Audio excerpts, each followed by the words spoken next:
एक छोटा सा एग्ज़ाम्पल देना चाहता हूँ आप सभी को कि मेरे पास 3 कंटेनर हैं, 3 पतीले हैं, उनमें पानी है।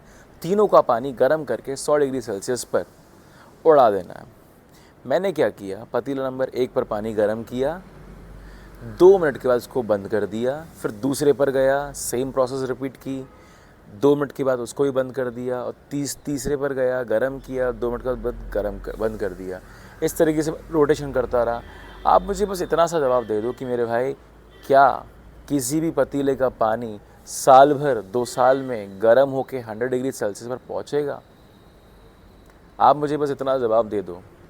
या दूसरा वाला केस ज़्यादा बेहतर है कि मैं पहले पतीले को गर्म कर दूं, फिर दूसरे को गर्म कर दूं, या तीसरे को गर्म कर दूं, या तीनों को एक साथ ही गैस पर बर्नर पर रखा जाए। आपको पता है आंसर क्या है, दूसरी स्ट्रेटजी या तीसरी स्ट्रेटजी। लेकिन आप में से बहुत सारे लोग पहला वाला काम करते हैं।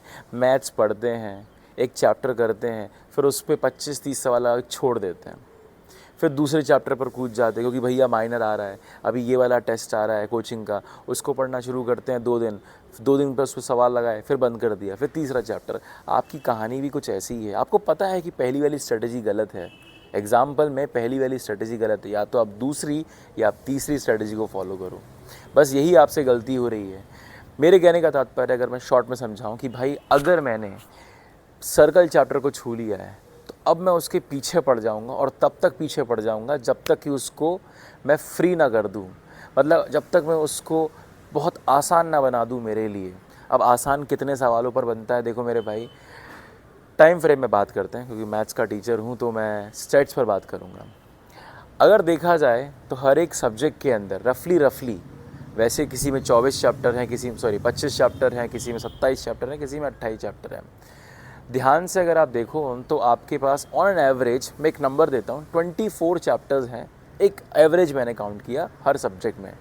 आपके पास 2 साल की जर्नी में 24 महीने होते हैं। एक चैप्टर को 1 महीने करोगे। अब मैथ्स के अंदर एक चैप्टर पकड़ लिया, फिजिक्स के अंदर एक चैप्टर पकड़ लिया, ये एवरेज बात कर रहा हूँ, और केमिस्ट्री में एक चैप्टर पकड़ लिया।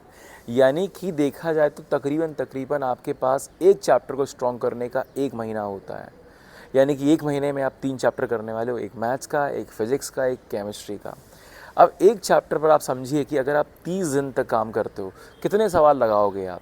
देखा जाए तो आप 20 सवाल लगा सकते हो हर रोज़। यानी कि इस महीने में 30 दिनों के अंदर आप उस पर्टिकुलर चैप्टर से 600 सवाल, मेरे भाई बहुत बड़ा नंबर दे रहा हूँ, 600 सवाल अगर आप किसी चैप्टर में लगा लेते हो तो मजाल उस चैप्टर की वो आपको परेशान कर दे।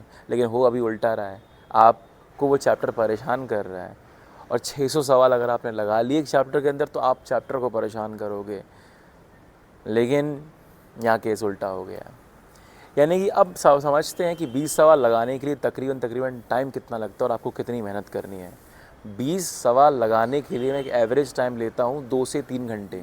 जैसे कि अब केमिस्ट्री हुई तो हो सकता है कि आपका काम आधा घंटे में हो जाए, फिजिक्स हुआ तो हो सकता है कि 1.5-2 घंटे लगे, मैथ्स में तकरीबन 1.5-2 घंटे लगे, या ज़्यादा भी लग सकता है। तो देखा जाए तो ऑन एन एवरेज आपको पास 4 से 5 घंटे होने चाहिए इस टारगेट को अचीव करने के लिए। मैं बोलता हूँ हटाओ इसको, 600 सवाल तो बहुत बड़ा नंबर है मेरे भाई। अगर आप किसी चैप्टर में लगातार, consistency is the key to break anything, आपको वो हिट करना पड़ेगा। ऐसा नहीं आज हिट किया फिर कल चले गए, वो नहीं टूटेगा। लगातार हिट करो, रोज़ हिट करो, लगातार जब आप चैप्टर को हिट करते हो तो चैप्टर बहुत इजी बन जाता है, क्रैक हो जाएगा। और एक बार वो चैप्टर क्रैक हो गया फिर उसको आप महीने भर बाद पढ़ोगे, 2 महीने भर बाद पढ़ोगे, आप फटाक से कैच कर लोगे। समझ में आया आपकी प्रॉब्लम, आपकी जर्नी में क्या दिक्कत हो रही है? तो इसको आप लगाइए। और जो मैंने आपको समराइज़ करूँ तो आपको एक चैप्टर के लिए पूरा 1 महीना लगातार देना है, लगातार ज़रूर देना है। अगर आप 1 महीना नहीं तो 20 दिन दो लगातार, लेकिन टारगेट कम से कम 200 से 300 सवाल तो आप लगाइए कम से कम एक चैप्टर के अंदर मेरे भाई, तब जाके वो स्ट्रॉन्ग बनेगा। ये नहीं 20-25 सवाल अगर छोड़ दिया, ठीक है? तो पहली चीज़ लगातार लगाना है, किसी भी चैप्टर को ब्रेक करनी है। दोस्तों आई होप, आशा करता हूँ कि समझ में आया कि कहाँ प्रॉब्लम लाई करती है। एग्जाम्पल आपको समझ में आया तो जिंदाबाद। मिलता है अगली वीडियो के अंदर। डिस्क्रिप्शन बॉक्स चेक कर लेना, लिंक है for test series and the standard books that you should go for. जिंदाबाद।